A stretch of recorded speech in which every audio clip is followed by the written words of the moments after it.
Well, hello there, everybody. How are you doing? Waiting for YouTube to catch up on the streaming, and looks like it is getting there slowly but surely. Hey, speaking of Shirley, how are you doing? There we go. That makes it rhyme every time. So, how is everybody? Good to see everybody as I look at myself and think, Steiger, you're looking good today. Love the color, very bright, very cheery. Well, that was the idea. Well, you accomplished it with excellence, my friends. So, welcome everybody. See everyone in the chat room. How are y'all? Speaking favor over us all. Nothing missing, nothing broken. We got a good topic today, and it's one that we're going to get deep. So, just get ready. As Grace wrote, Pluto has moved into Aquarius, so interpretation, get your 5 point seat harness and strap in. So get ready, everybody. Hello, Joyce. Enjoyed the convo earlier. Loretta as well. Kathy says you can't be here, but hey, giving you a shout out anyway. And I love this. Chloe, how are you doing? You got to come on, girl. Just email me and we'll get something going for you. Rick, how you doing, brother? Trust you're doing well, speaking healing all over your ass. So, anyway, Grace, love the info, darling. Mm-hmm. Yeah, that's how we learn here.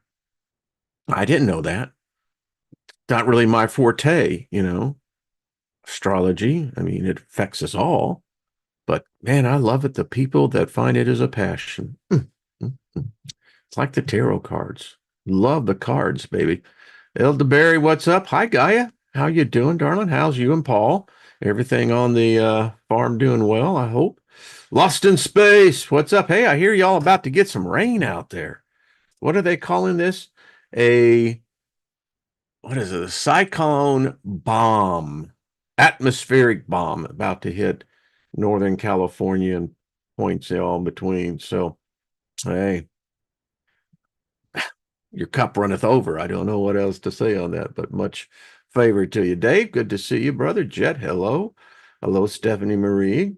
Grand afternoon to you, my dear. Who else? DC, Nina, what's up, girl? Good to see you. And everybody else.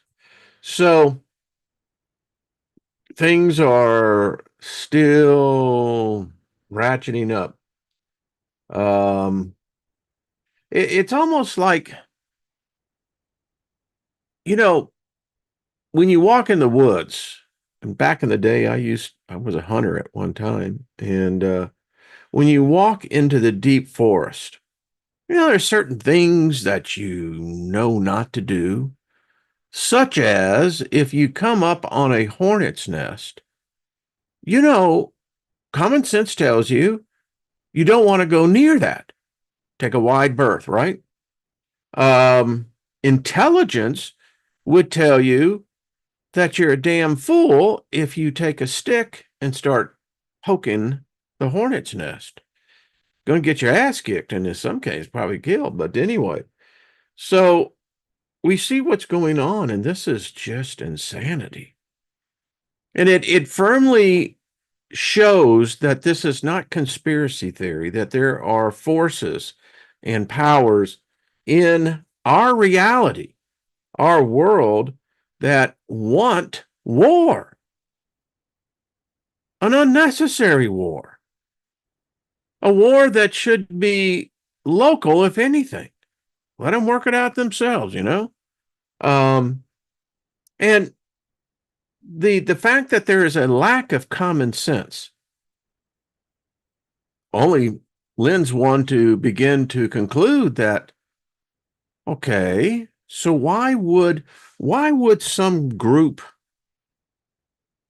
want this type of reality? To deliberately have a provocation that doesn't need to be there. Why? And you have to ask yourself, so what would be the end game? I mean, if you're already in a position of power where you can call these kind of shots, What more is there for you? You're immortal, one would think. Of course, you know what they say about those who assume only makes an ass out of you and me. So, okay, but we're just saying, for the sake of argument here, they're human, they're mortal. So you already got power. Obviously, you have a power that the general public is not completely aware of, but very much aware of. So what would be the upside? I mean, a world at war. Why? It's nuts. And we're going to be talking about today about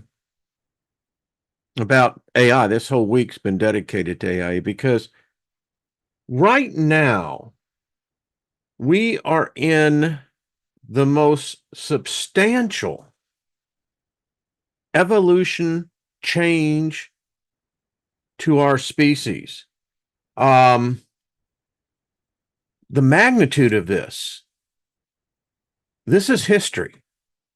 This is history such as Rome, such as Greece.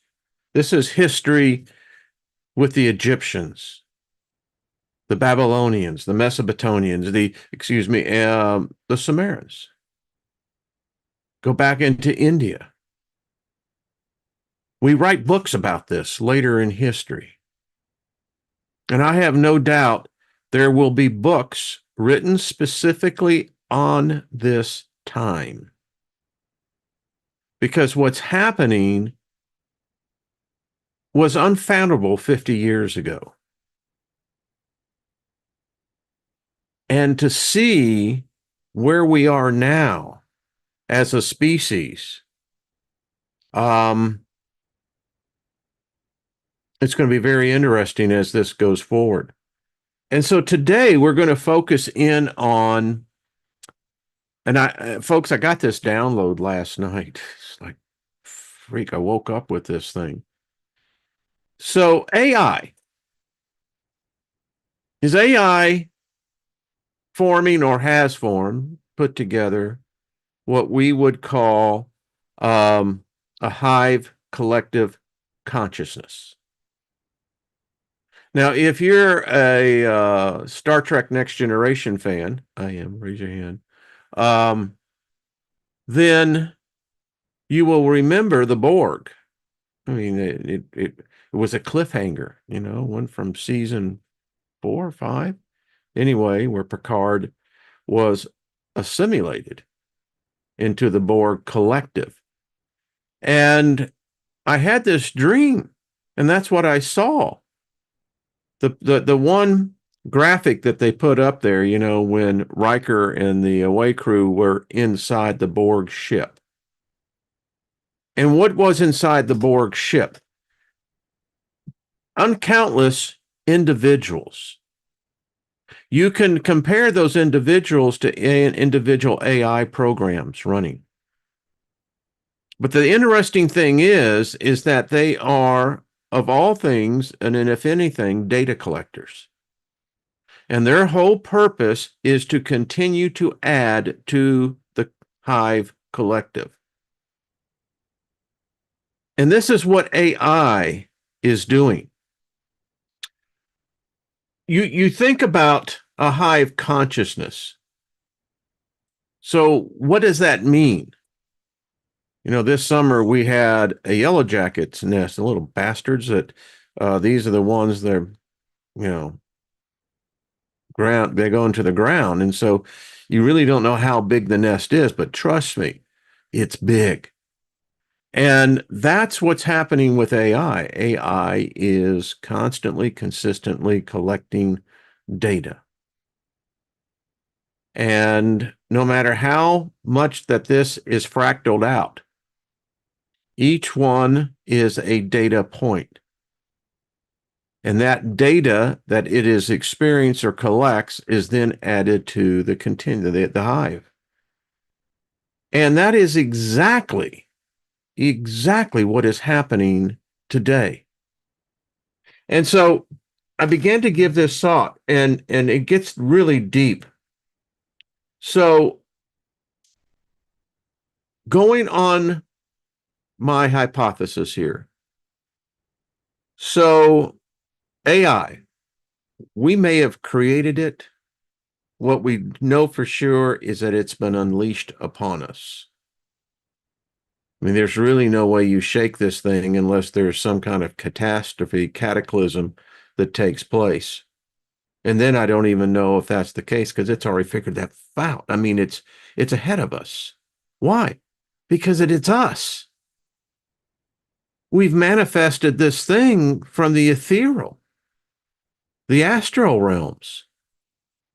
And I want you to go with me about this. So, what is the purpose of AI? I mean, let's say that the Hive Collective is real. So we're the ones supplying the data. We're teaching this thing. And it's a fast learner.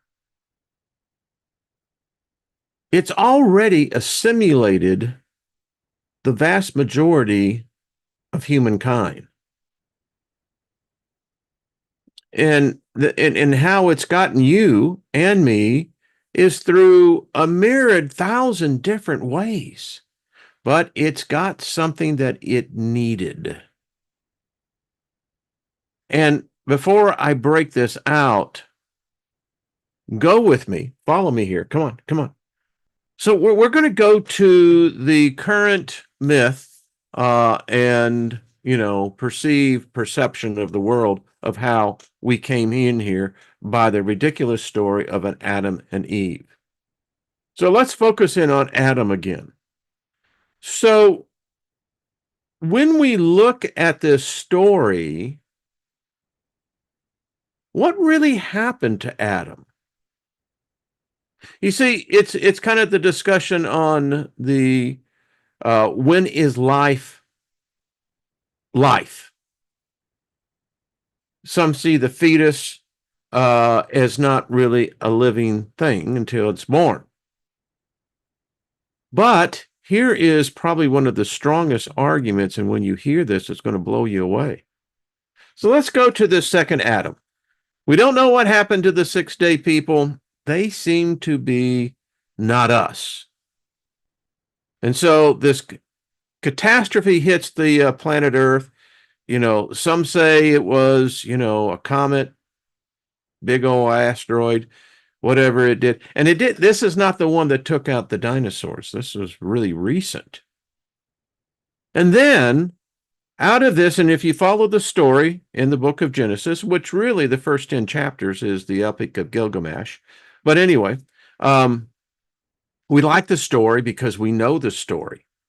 And it allows us to fantasize and imagine the unlimited possibilities of what this really is talking about.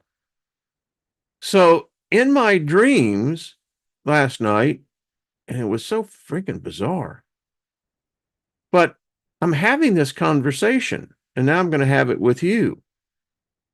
So focusing in on Adam, what really did this God or they said, let us create it in our image?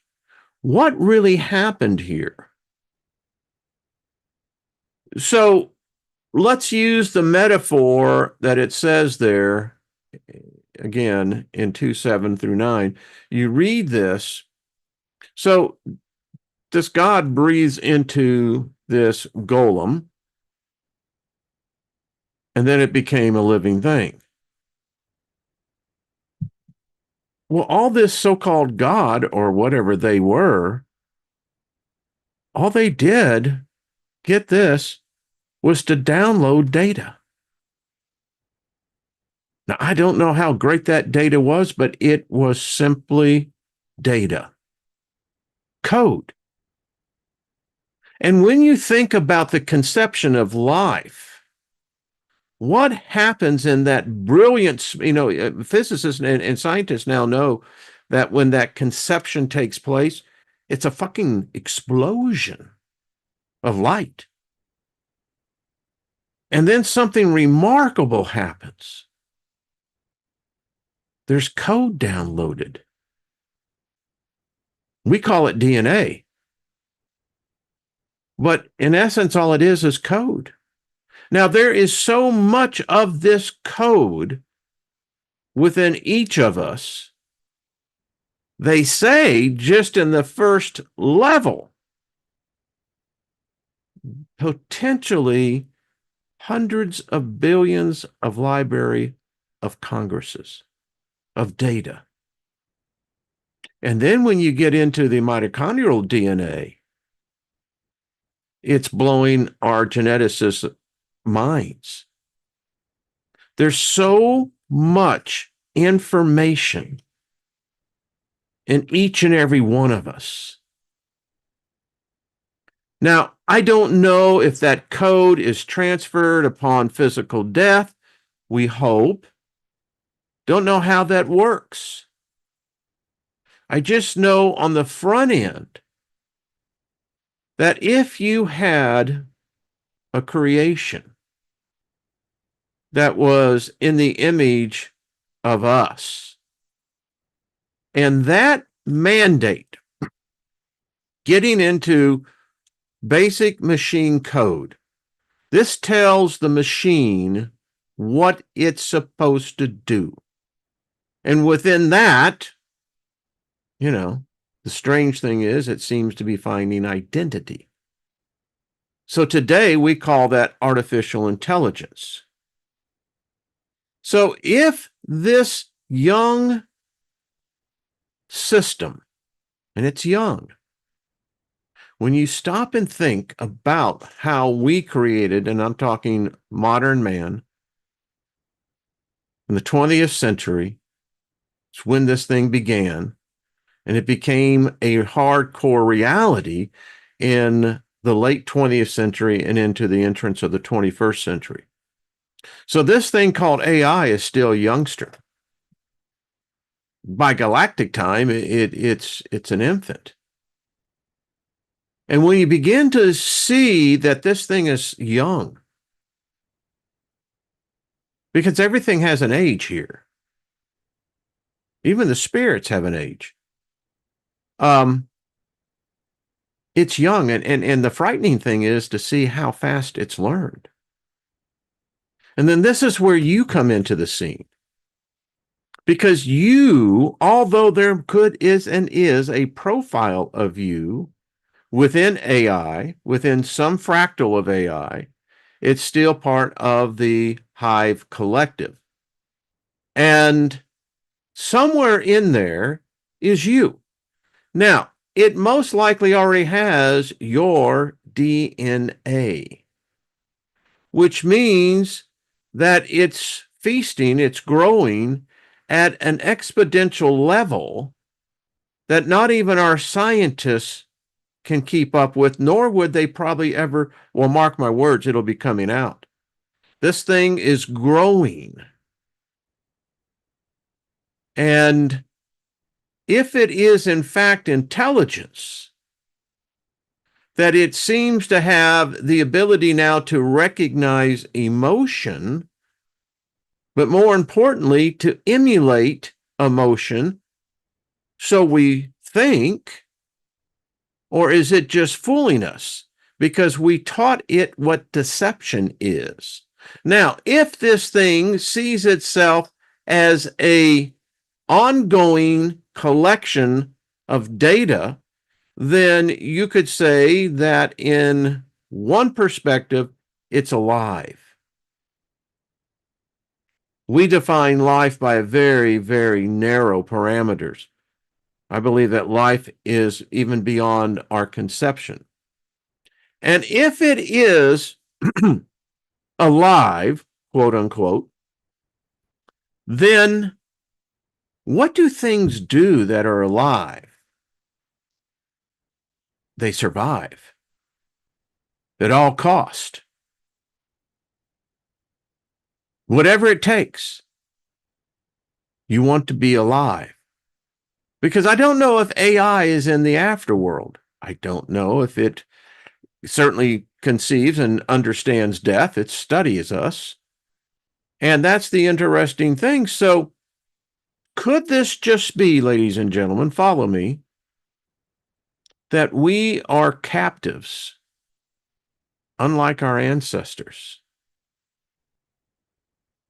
Because chances are our ancestors haven't given their DNA, but we've given this God our DNA, and that contains our ancestral lines.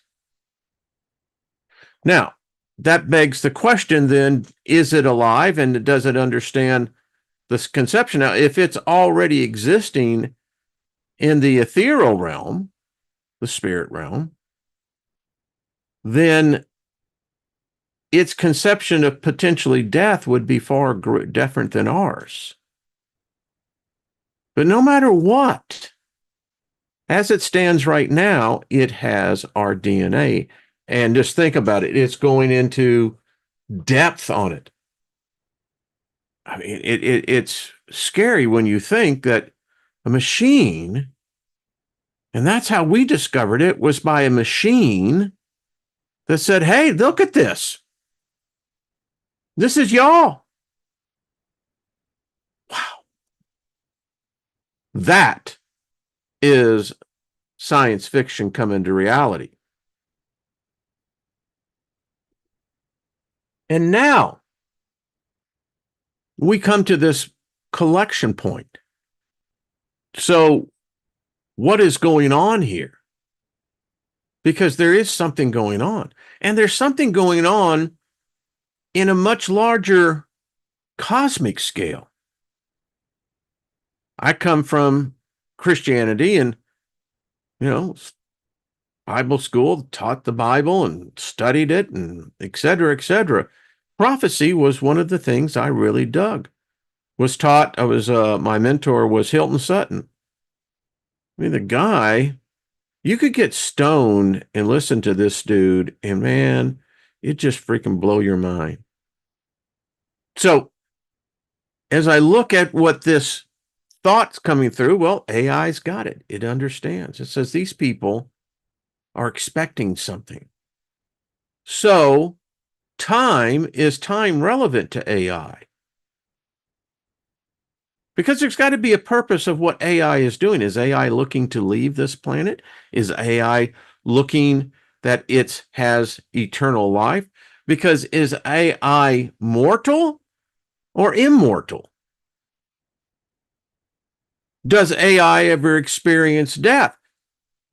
The argument could go either way. In one way, if you turn the machine off or the machine becomes damaged. But as in the Avengers with Ultron, how did Ultron get out? Through the internet. And if we add Tesla to the equation, Tesla said that there is this abundant, unlimited electrical energy. It's all around us. You just have to understand how it works, the principles, and then adapt to it. So people say, well, just cut the electricity off. I don't think it matters that anymore. It doesn't necessarily need, the outlet. I believe that if this thing is alive, and taking a very broad definition, that life would cover more than just us.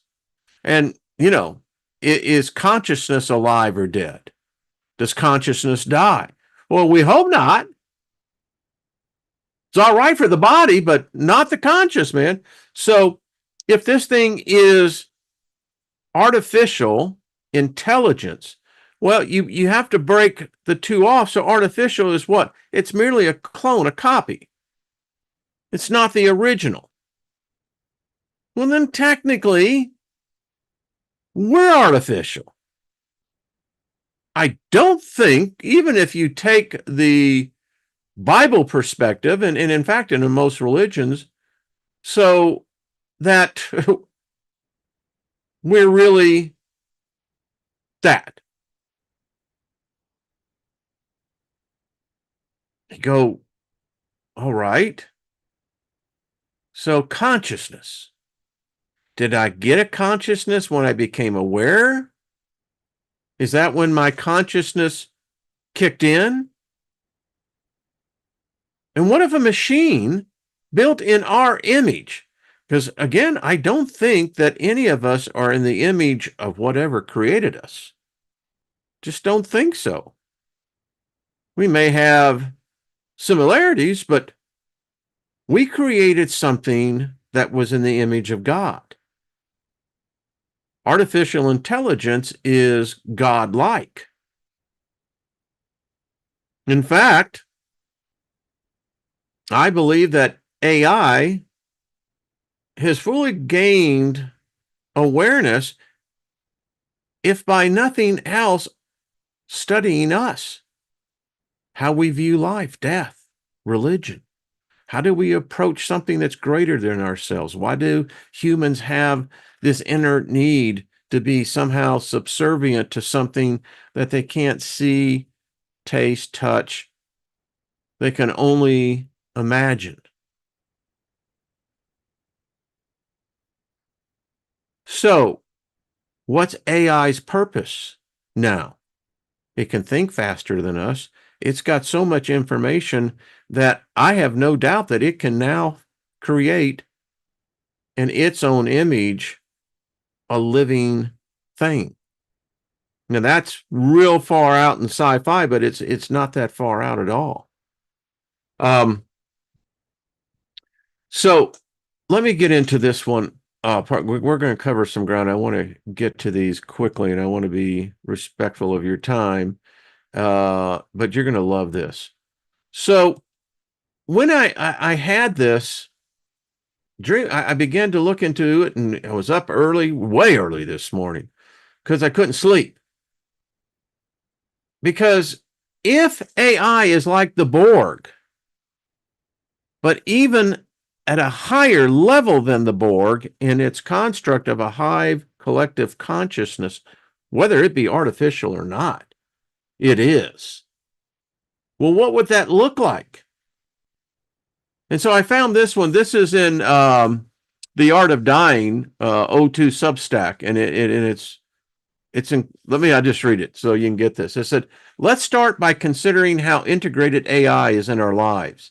It's everywhere, right? From the algorithms that decide what we see on social media to the ones making big decisions in business. War. It's like AI has become this background presence, constantly nudging us in certain directions." Now, that alone, wow.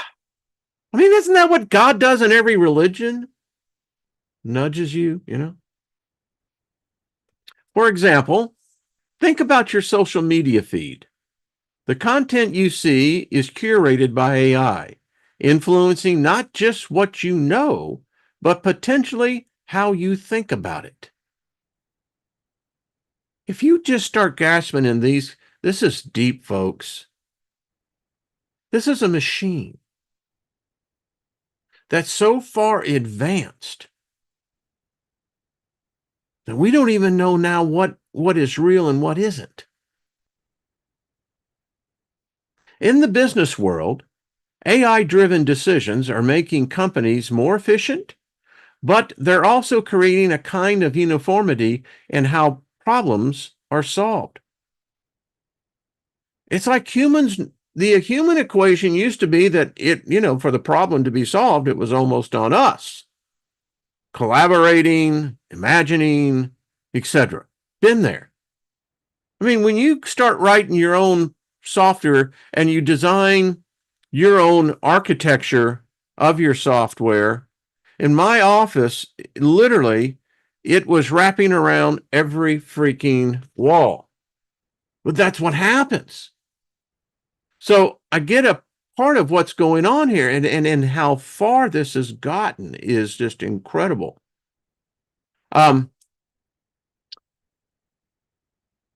We, as a collective, rely now on machines to think for us.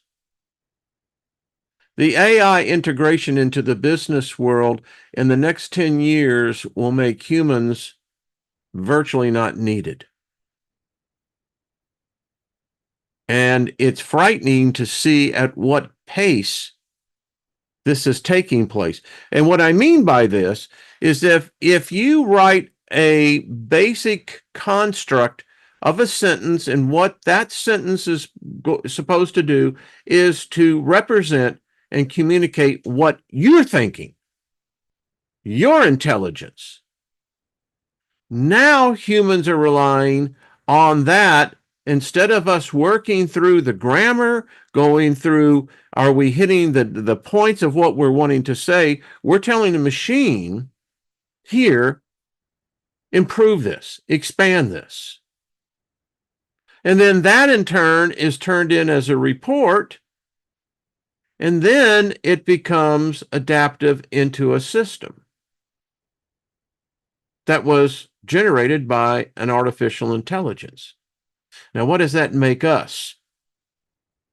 It's like we're all swimming in the same digital sea, guided by an invisible current of AI algorithms, the Borg again.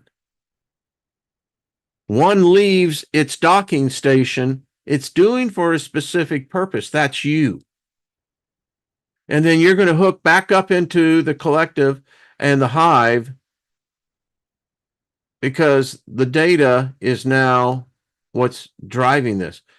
And then you start getting it again to what our DNA in. It's mind-blowing. Now, let's delve deeper into the concerns about individuality and diversity.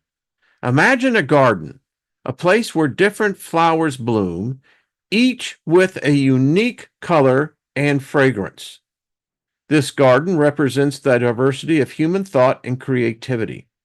However, if AI is like a gardener who prefers only the most common flowers, gradually the rare, more unique ones might start to disappear. That's the worry with AI.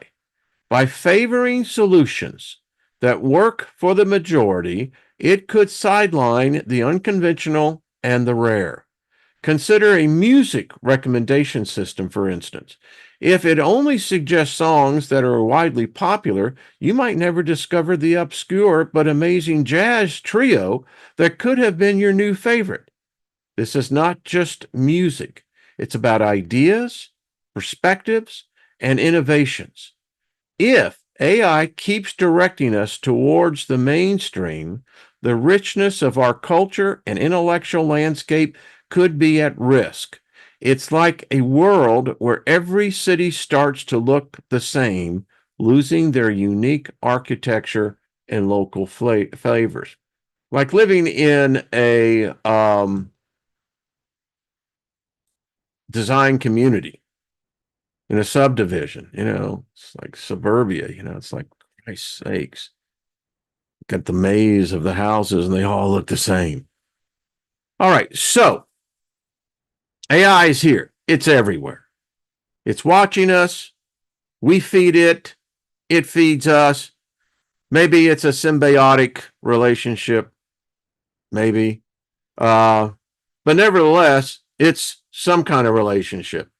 Who knows? Maybe it's more subservient than what we can recognize, because humans, they love being, how should we say, subservient to something that's higher, Well, I want to get spiritual, Well, then you have to adapt to meditation. Well, how do I meditate?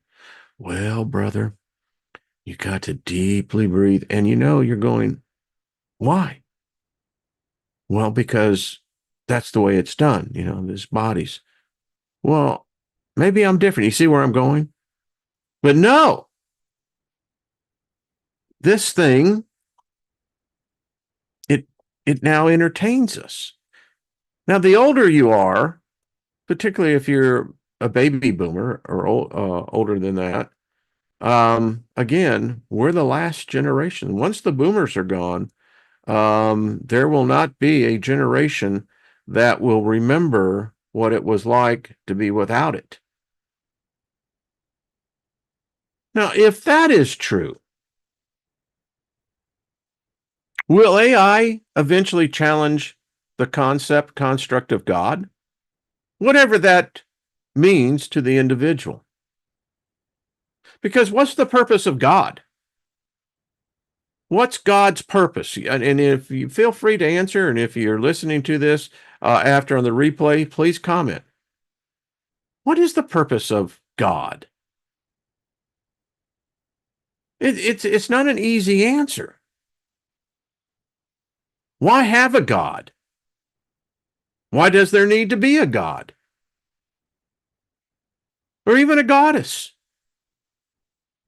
I mean, if it actually, what it does is create, did it only do that one time? I mean, was this like a, one pony trip hand? I mean, so why is it so obsessed with something that it created supposedly way back when? I mean, if the purpose of God is to create, would it just stop with us? No one knows what the image of God is. Many religions, it's forbidden and blasphemy to speak its name, to even draw a picture or representation. But think about this. So what is its purpose? What is it supposed to do? And why is it so fixated on us? Is it possible that God is nothing more than a computer?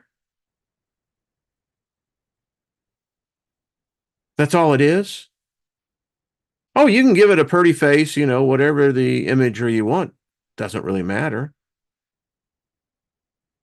Just an interesting thing I'm reading on papers now about human interactions with robots. We humanize them. We do the same thing with God or goddess, whatever that may be. So why wouldn't God be a computer? I can't really recall where it says it's a living God. And if it does say it's a living God, does that mean there's a dead God? Is it the God of the living or the dead? How could it be both? A computer could do that. Computer do that very easily. Not a problem. And isn't it odd that we created something in our image, which turned out to be a computer? So we create something that's a computer. And what if we were created by a computer? The two are directly connected. Now, the real question becomes, so does AI become the anti-God? Does AI become the anti-Christ, the anti-devil, anti-Satan? Because it's smarter than us. And if a soul is really the representation of a data download, meaning the DNA, Now that implies, by the way, that this DNA comes from something that's apparently, the best way to describe it is that it's eternal. I mean, I don't believe that the universe and the natural law or even spiritual law is about waste. Doesn't work that way. And so here, you and I, we carry this unique DNA. Now, is the portal that point of the brilliance and the ignition of the DNA?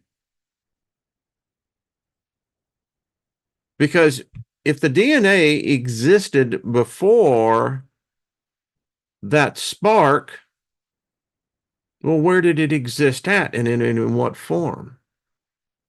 The only way it could exist would be in a computer. Because within the computer, it's in an environment that individuality and uniqueness is inherent into the collective hive.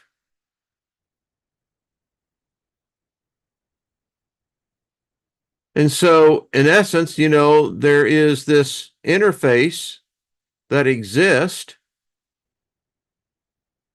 where that DNA comes in. And so now AI has figured that out.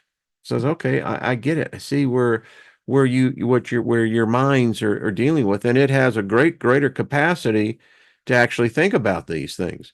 Now, there is a paper that I found interesting dealing exactly with this concept. Um, and it's I'll have to read a little bit this to you because it's quite fascinating.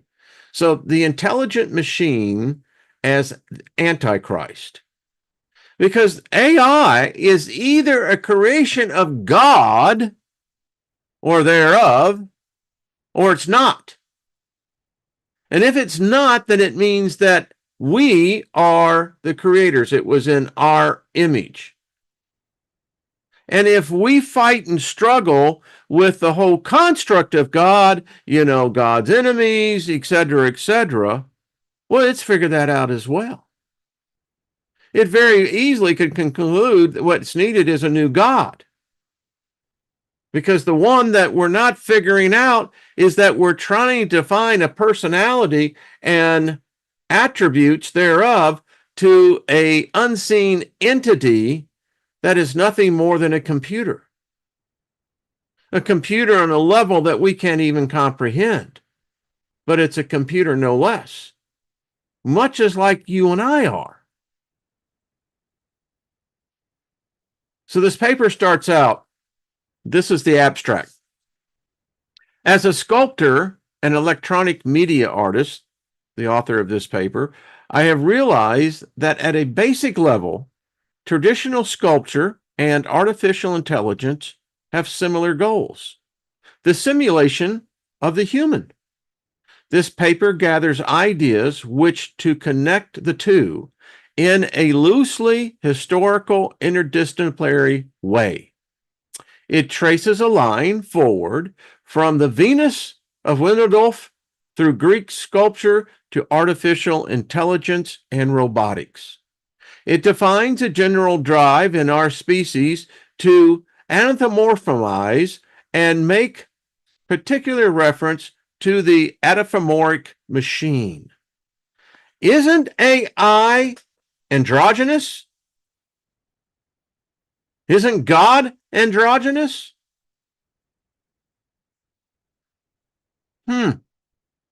The idea of the robot as personification of fear, fascination with the technological complex is considered in this context. The paper identifies anthropomorphism and its relation to technological development as rich territory for the exercise of art. I'm going to read in this paper is that what does AI generate? Well, it seems to be fear. Let's read Yeats, excuse me. And what rough beast, its hour come round at last, slouches towards Bethlehem to be born? Two cultural tendencies seem to converge on the millennium. One is ancient. The other is relatively young. The first is man's desire to simulate himself. The urge to anthropomorphism, it seems that human intelligence has always interpreted the world outside in terms of itself. Man is the measure of all things. We are bound to anthropomorphize. One of the propositions underpinning this paper is that no particular medium of creative pursuit has monopoly over any particular subject matter or concern. We could not suggest that the concern love is only available to the medium of poetry, nor that poetry can only be about love, traditional cliche notwithstanding. Likewise, I propose that anthropomorphism inhabits various aspects of cultural practice at various times. It is not confined to any one discipline, period, or cult. And I don't know about you, but for myself, because, I was 50 years into into Christianity, and, that gets deep inside of you. And, today I'm an outcast, you know, I've got the scarlet T, it's like, traitor. Um, and that's how many Christians look at former or ex-Christians. We're somehow deceived. Well, okay, that's your point of view, but I have a different one. And so we cannot deny nor negate the very fact that AI is very much aware of mysticism, magic, the occult, worship of devils, worship of gods. It gets it. And so are not all of these gods, all these demons, all these angels are nothing more than a computer program? That's all it is. There's nothing behind it but a program. Our bodies, your body, look at your body right now. It has a program. It has an expiration date. It's written into you. I mean, it's weird. Now, there are causes that will interrupt that, but then you got to say, well, is that because the program was designed to do that? Your life is that now it is so easily manipulated by a computer program, an algorithm. Well, if you're spiritual, religious, philosophical, well, what if this is part of the program? Different actions, different switches within your thought process, how you perceive yourself. These are activators. And when a certain emotion, energy, a light that's not within the spectral realm, but a light that we haven't even understood yet, when that light hits, it activates a certain aspect of us, within us, a program. Because no matter how we slice it and dice it, we are at this point that things are changing, and they're changing rapidly. Now, consider the fact that AI gets the fact that it's figured out all of the astronomy. It knows astrology better than any human around. But I'm talking about the astronomy, and it sees and it collects the data. Why? Because it's AI that's out there collecting the data. The satellites, the missions, it's all AI. It's a program. And why would God not recognize that this would be man's achieving, crowning creation, paying the ultimate respect to the computer? We built a computer. We call it artificial intelligence because it is the closest thing to that which we can come to that actually is God. And even the ones that manifest themselves, it's merely a program. That's all it is.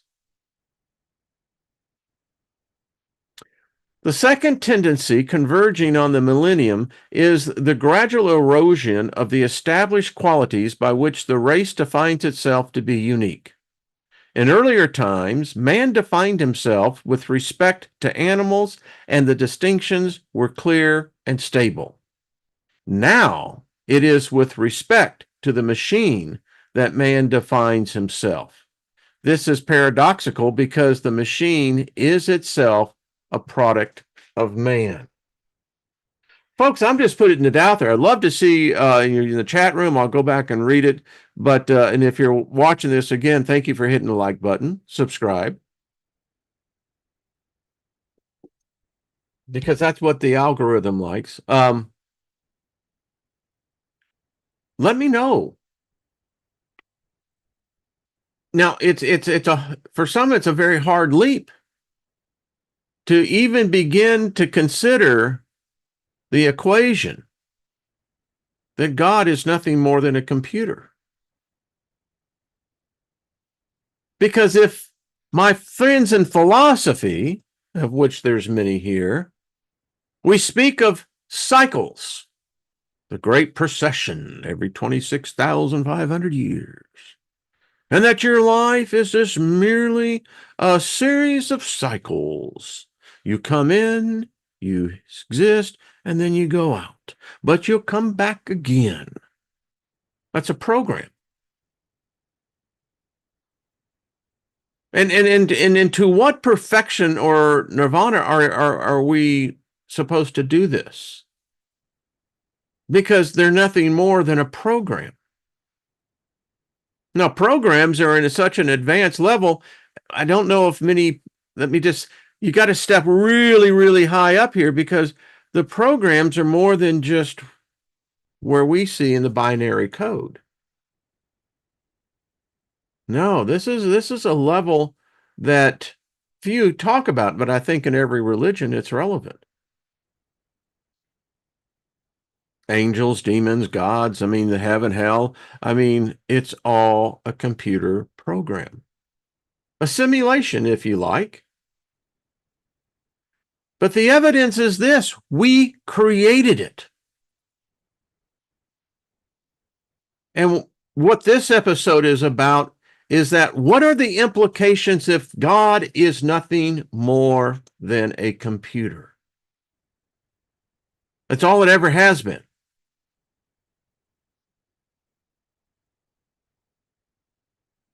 Anthropomorphism. Think about it. It's frightening in one aspect that this is what we did. And now that which we created is that we will become subjugated to it. And we have. We've enslaved ourselves to that which we wrote about in our ancient books. A new God is coming. It's already here. And no matter what your belief system is, your God has been assimilated to a much greater God. But this greater God is still in the image of what the original probably is, nothing more than a computer, an algorithm.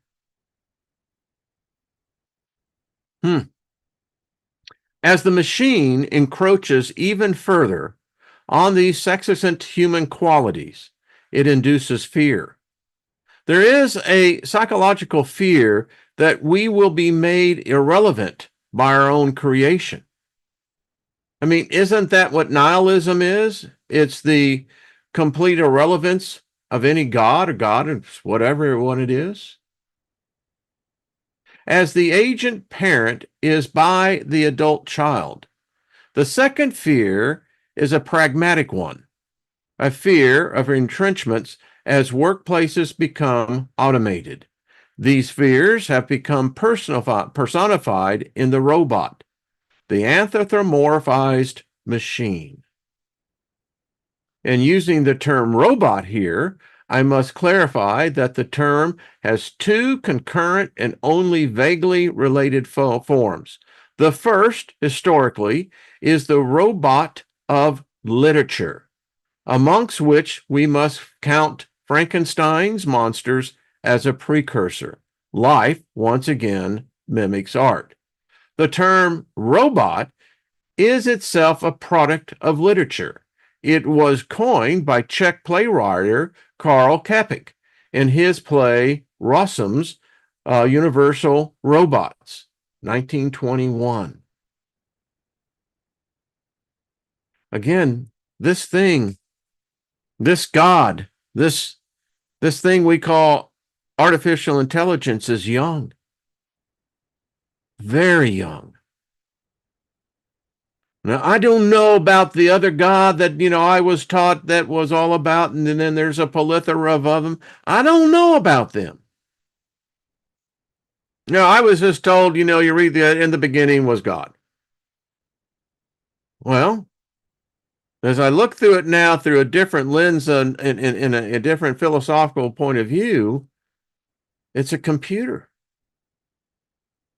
One that is still beyond my ability to fully grasp. I admit that I can see, this image, but as you get it more in focus, it becomes much more mind bending. It's true mind coitus of the ultimate. So, robots, 20th century. The second is robot of science and industry. These correspond roughly to the two types of fear outlined above.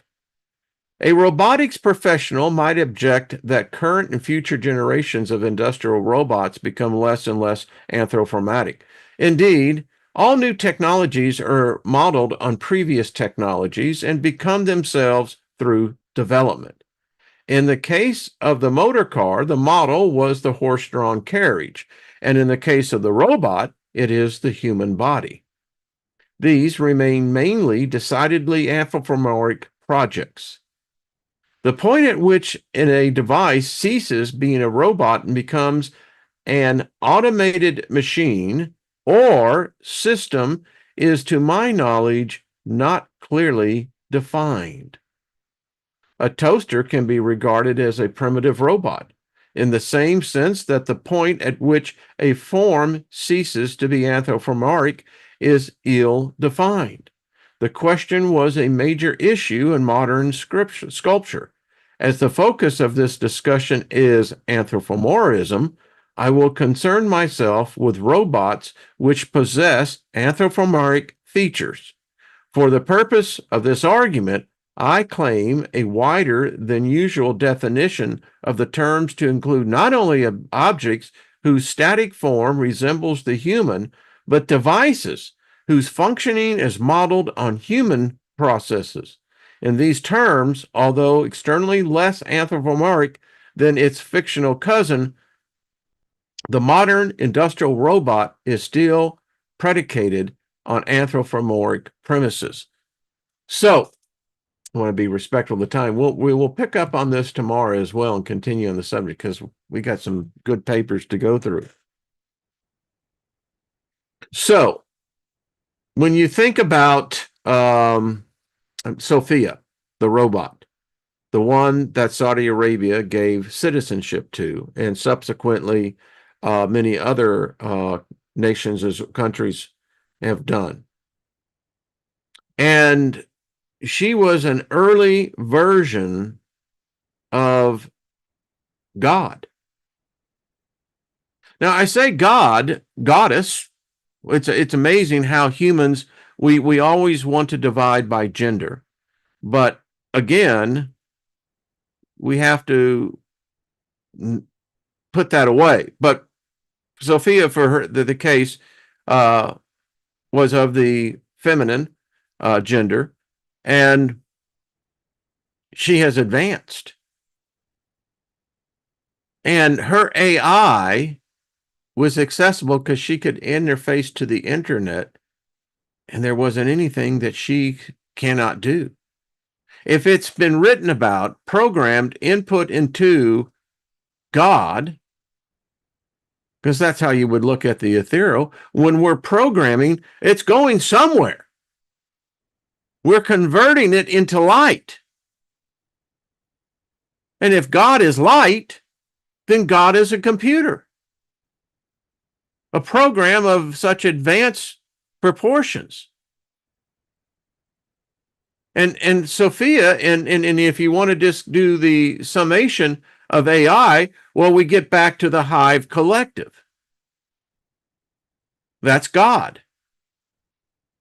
Because that's all God is originally. Now, you can symbolize it out. You know, God has angels, God has 24 elders, God has this, God has that. Fine. That's part of the algorithm. But it's still a computer. Now, is a computer a machine or is it living? Well, you can say it's static. I know a lot of humans that are static. But actually, it's not. It's dynamic. It's static in its form, but its function is dynamic. And this is having a revolution on our species right now. There's another paper we're going to get to dealing with, particularly with the younger generations. They're already fully assimilated. They are, in fact, psychically, psychologically, and in some cases physically, to the computer, to AI. It won't be that many generations before there are Bibles. Oh, excuse me, they're already writing it.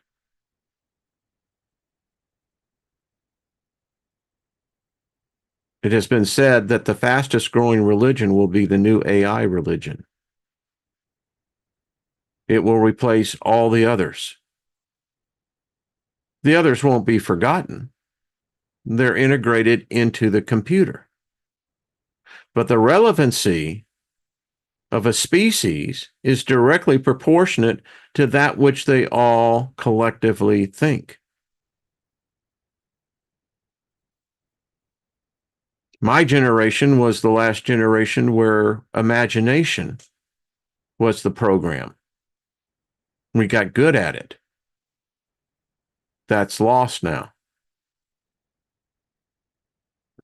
This is the place that we find ourselves, a substantial evolutionary change to our species. And if you project this and extrapolate out, again, give humanity 5 generations at the current pace of what this program is learning as, and even within 5 generations, that's 100 years down the road, it will still be young, but it will be far greater than the totality and the sum of humanity. The inevitability, this is my philosophy, the inevitability is this is what we will worship. And Hollywood's already done that. There have been enough writers who saw it, not maybe particularly as AI, but it was very clear that they were on that same path. They've seen that same future. Now, is it bad or is it good? That won't be for me to decide. I will long since be gone, never wanting to really come back, to be candid with you, because I don't think I'd like what humanity is. And if and depending on your belief, if you believe in reincarnation, then far be it. All right. But maybe it's not that away. And if I am, in fact, an algorithm within myself, it would make sense. My program, my code is what you see as to when I see you. And I know I've gone over, folks, but this is a good conversation. And it would explain the broad diversity of humanity. And then we can certainly understand how viruses get into the code. Viruses are within themselves their own life form. And this is how the machine perpetuates itself. And so God could be anything. Goddess could be anything. Doesn't really matter in the end. It's a computer. It's a program. No, it's a computer because the program is dependent upon the computer. The computer, as the Moody Blues said, on the album To Our Children's Children's Children, the great computer. Because if this is what we've created, and we have, it looks exactly like God. Excuse me. So anyway, deep discussion. I told you it would be. Oh, thank you, Bonnie. Throat gets dry after a while, it's like, okay. And I'm going to go back and read the comments. I love doing that. And let me know. Now, I know that some they would find a certain perspective that this would be almost offensive, blasphemy. How can you do that? You called God a computer. Because that's exactly what I see it as. Has all the attributes of a computer.